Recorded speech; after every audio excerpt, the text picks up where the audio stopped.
right? Not in the sense of me and you, but it is the governments that are there at the state and the central level, because that is where the delivery of services happen. Now, if we look at the constitution, we have three lists: union list, state list, and the concurrent list. If we look at union government expenditure on state list and concurrent list subject, that has gone up over the years. From 2000-2001 to 2017-18, union government's expenditure on union list subject has declined from 65% of the combined government expenditure of states and center together to 45% now. So that means you are competing in a functional space which is predominantly of states. Okay. So now we say that, okay, it has a Rayato Bandhu was given by Telangana, then Odisha has given guaranteed income transfers to the agricultural farmers and landless laborers, so there should be a national scheme. So we are basically competing with the states in a domain where they have comparative advantage. I think center eventually has to get out of this.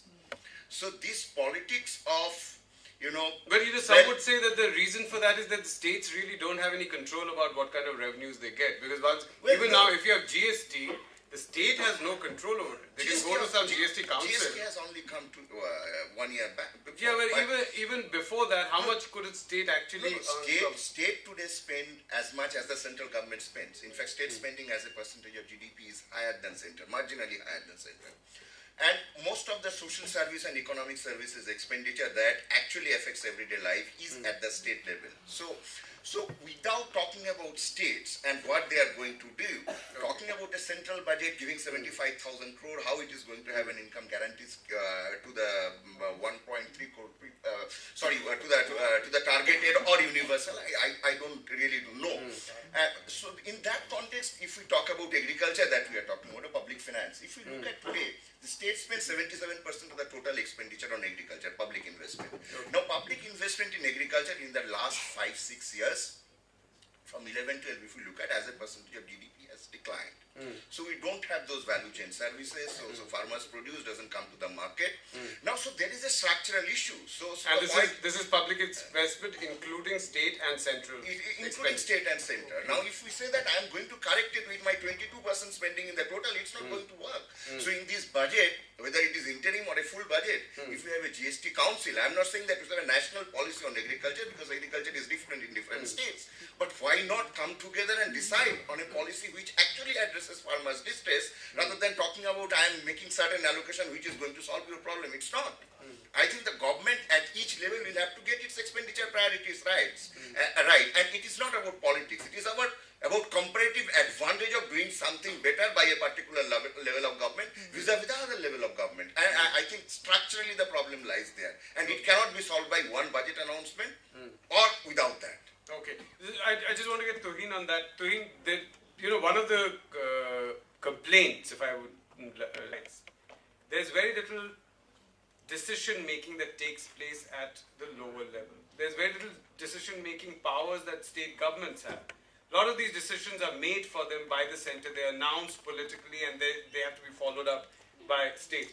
What stopped states from announcing these income guarantee or income support to farmers individually rather than the center doing that?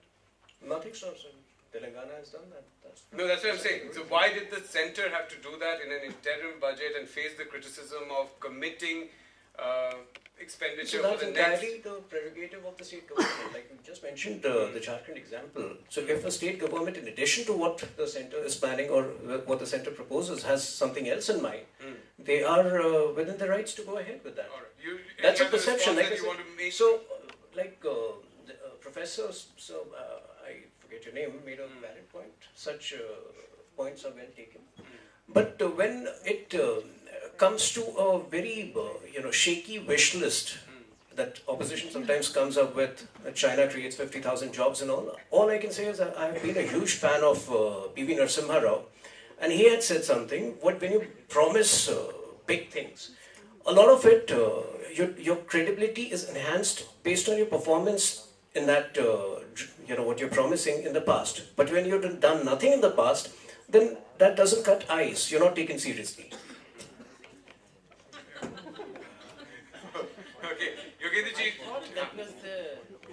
I completely agree. Anyway, that's the spot. I'll not wait for your question, and I'll say what I wanted to say anyway. I think that three things I wanted to say. One is there's a great opportunity. I do want to say something positive here. It's after a very, very long time that issues of farmers and issue of unemployment has come at the national center stage. And there is a possibility, still a very serious possibility, that we may witness the first parliamentary election in the history of this country which is fought largely on an economic agenda of the disadvantaged. This has never happened. Mandir, Masjid, Mandal, corruption, Bofors, we've seen them all. But so far, we've never had an election where this was the central question. And in a strange way, both the developments of the last 1 week, Rahul Gandhi's announcement of minimum income guarantee and the government's announcement yesterday, they have contributed to that possibility. And that's what happens. So it's not that they want this to happen, but political players get locked into games which have unintended consequences.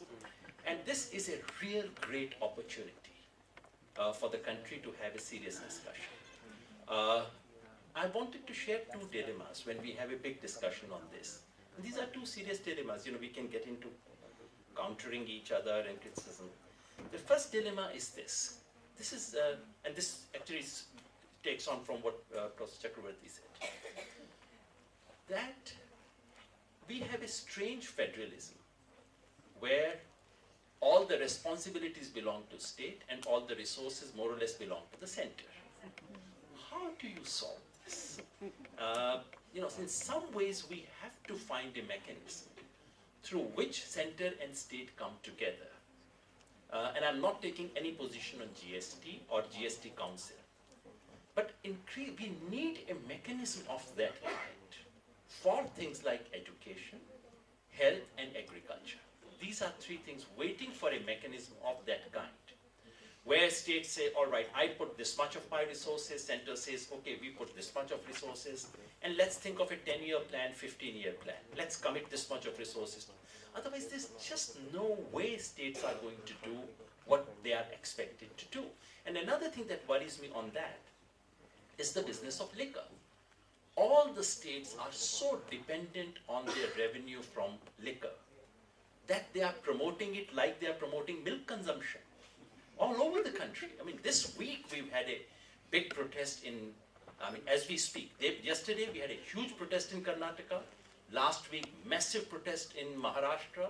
I mean, somehow they don't make it to Delhi, but these are very serious. And one of the issues is because of the wonky nature of our federalism. State governments have no money. And the last point I wanted to share was another dilemma of this kind. And that dilemma has to do with this business of basic income versus basic services. Of course we need basic services. Of course we cannot have income instead of services. But over the years, the problem is this.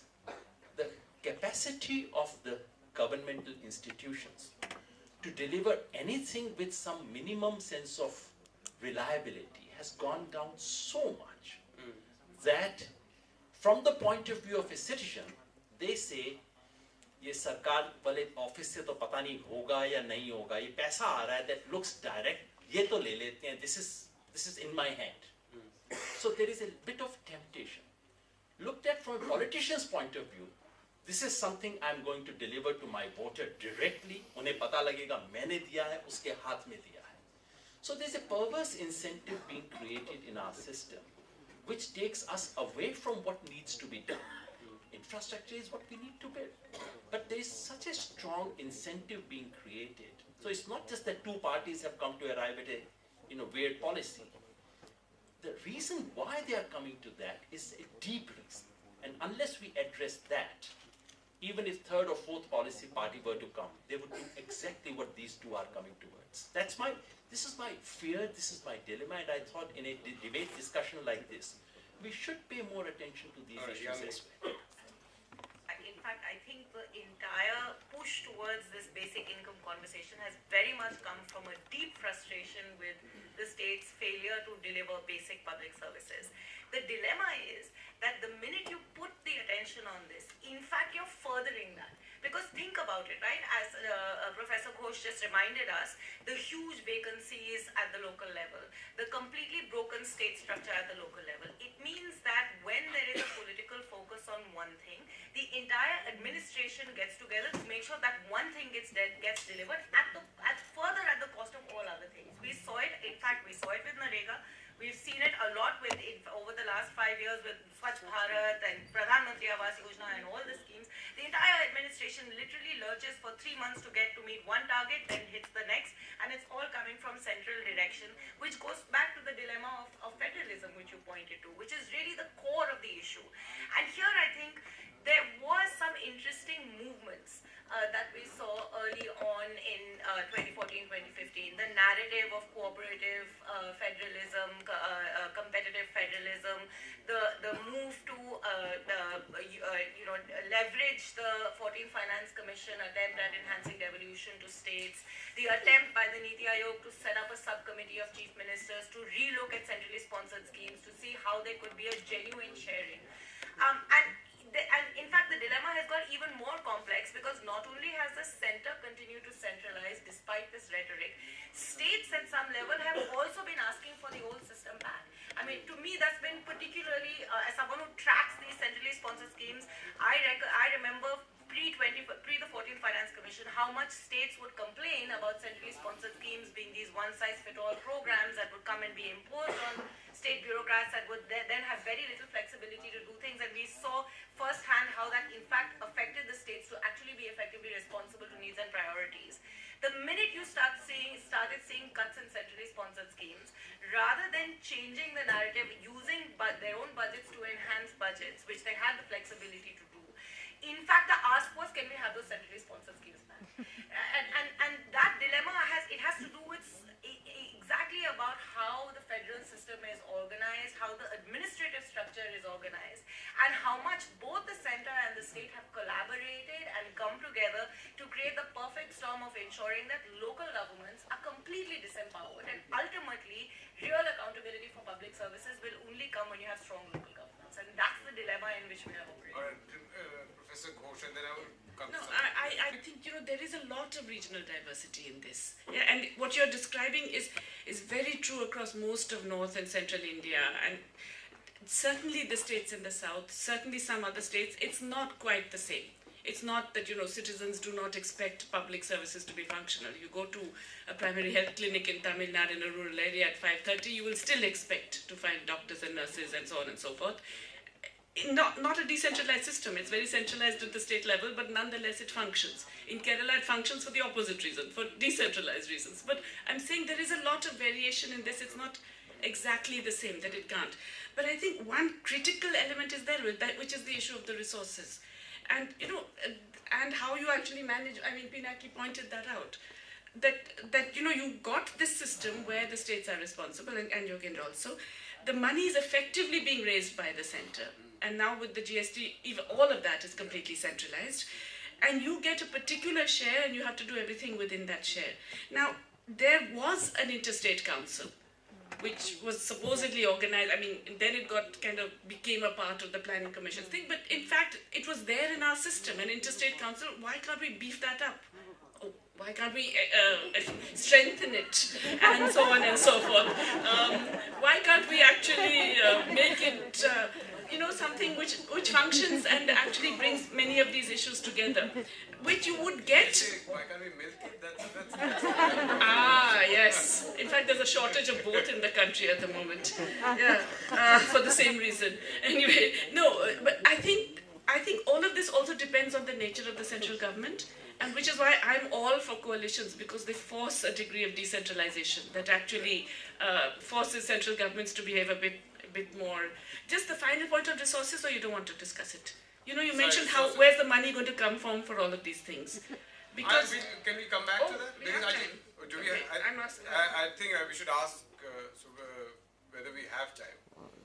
It's about the point that when yesterday we were sitting in the studio and we had one of our reporters talking to a lot of women and asking them, what do you want from the budget? This is before the budget was in.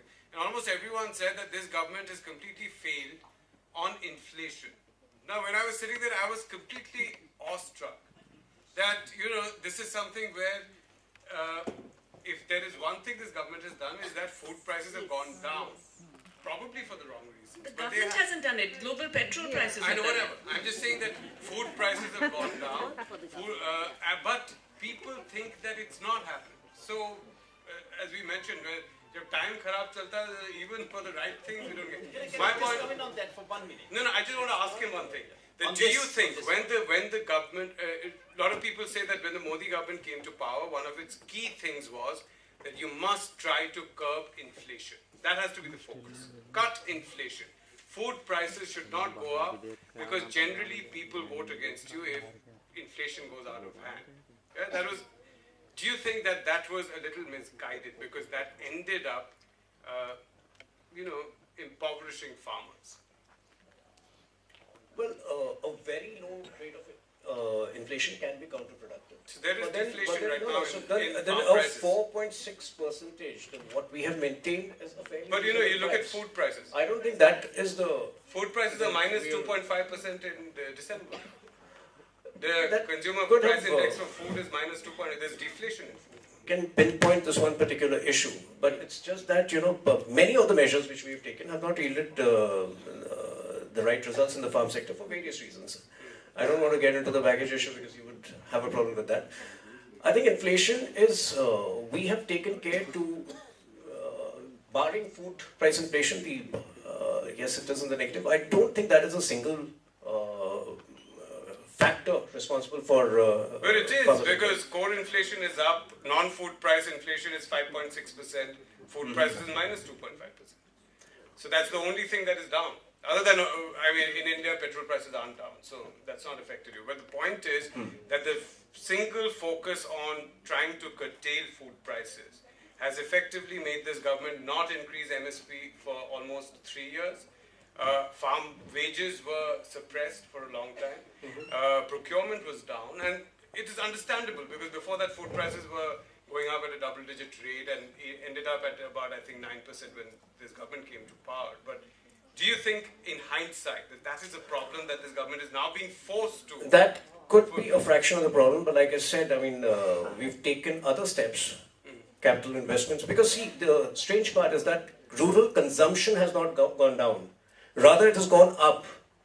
So it's, India has, there are many facets to the problem. There are many. Third quarter of 2016, it has gone down from 2014. If you look at FMCG sales, right, in rural income, it has not grown at the rate it was growing earlier. It has grown from the point of demonetization. So that explains, that by itself is very ironic. No, it isn't, because demonetization was negative growth. The growth for FMCG was 1% in the third quarter of 2016-17, right? That's what I'm saying. So my question to you is that in hindsight, was that focus or was there too much focus in bringing down prices?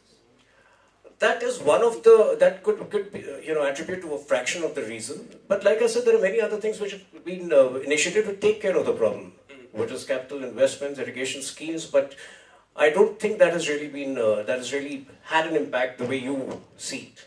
Okay. Yogendraji, my response to curbing food inflation, which has affected farmers, and if you don't do that, when you ask for MSP, right, what happens to those who buy food? Look, in all fairness, we should say that it's not just this government. For a very long time, the entire policy on agriculture has been centered on two things: production and consumer and traders. So producer figure nowhere in the agriculture policy. That's been a problem for a long time. With this government, it's been a combination of various things, one of which is, of course... How would that be true in UPA too, when MSP was rising at such a high rate, agricultural wages in rural areas had gone up sharply? In UPA 1 and 2, two things were happening. That happened to be, it happened to be a very good period in terms of overall growth for agriculture. That was also a period when we saw global prices, agricultural price going up. what we have witnessed in the last 5 years is a combination of two or Global three commodity things. prices collapse. One, global commodity prices collapse. Two, we have 2 consecutive droughts. And 3, we've had the most insensitive government ever in the history of this country on farmers. And that's actually what the point that this book makes, which I wrote 2 months ago, to say this is the most anti-farmer government that this country has ever witnessed. So we'd say it's a combination of 2 or 3 things. Which So is my happening, question but- to you is, what happens when you increase MSP, right? There is a significant number of, I mean, this government has tried to said we'll increase MSP, and that has been one of your complaints, but it has not. But some would say advisedly, because if you look at it, a significant number of farmers in India, I mean, 79%, 87% are small and marginal, right? Less than 2 hectares land. They are net buyers of food grain. At the end of the day, they'll have to go and buy food grain, and where you don't have a proper PDS system in place, which gives them subsidized food to meet their demand needs, you have to keep MSP down. No, 2 things here. Providing affordable food to the poorest of this country, which includes a majority of people who live in rural areas, is a responsibility of the state. State should not shirk away from that.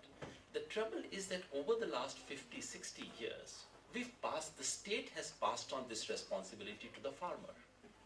You know, in no other industry do we ever say, because we need bricks for hospitals, temples, and schools, therefore let the brick industry bring down its prices. We say, all right, we'll purchase it, we'll supply it cheap. You have NFSA, which is meant to do exactly this. So the idea is not that you keep the entire food prices down.